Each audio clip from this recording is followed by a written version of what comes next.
ఈ పరాభవ నామ సంవత్సరం అనే కర్కాటక రాశి వారి ఫలితాలు. ఈ సంవత్సరం ఆదాయం 2, ఖర్చు 11, గౌరవం 4, అవమానము 7. ఈ రాశి వారికి గురువు జూన్ 2 నుంచి వ్యయస్థానమున, రాహు కేతువులు డిసెంబర్ 5, 8వ స్థానమును 2వ స్థానం సామాన్య ఫలితాలు పొందుతున్నారు. ఇక్కడ మంచి గురు సంచారము వలన ఖర్చులు ఎక్కువ ఉంటాయి. అహంకారం అనేది మీకు ఎక్కువ కలిగే అవకాశాలు ఉన్నాయి. ఆ స్వభావముతో అల్లాడుతుంటారు. మాట తొందర అనేది ఎక్కువ ఉంది. ఇతరులపై నోరు జారడం వల్ల కొన్ని సమస్యలు మీరే కొని తెచ్చుకుంటారు. అప్పుడప్పుడు అతిగా ఆవేశంగా ఆశపడడం వలన కూడా ఇబ్బందులు కలిగి ఉంటుంది. మిగిలిన గ్రహం వల్ల మంచి ప్రయోజనాలు అయితే ఉన్నాయి. ఉన్నంతలో చక్కగా ఆత్మవిశ్వాసము, ప్రతిష్టాత్మకమైన పదవి కూడా మీరు పొందే అవకాశం ఈ సంవత్సరం అధికంగా కలదు. కుటుంబ వాతావరణం అనుకూలంగా ఉంటుంది. శని ఫలితం వలన పనులకు ప్రతికూల ఫలము కూడా ఉంది. కష్టపడి పని చేయడం వల్ల మంచి ఫలితాలు అయితే పొందుతారు.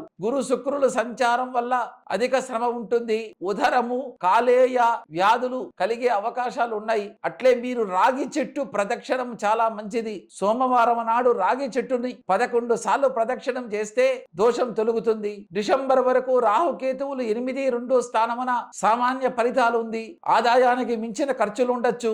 రోగ ఖర్చులు అధికంగా ఉండొచ్చు. కావున ఈ సంవత్సరం సుదర్శన హోమం జరపండి. హయగ్రీవ స్తోత్రాన్ని చదవండి. గోసేవ చేయండి. ముఖ్యంగా దేవాలయాలకు వెళితే కర్పూరాన్ని దానం చేయండి.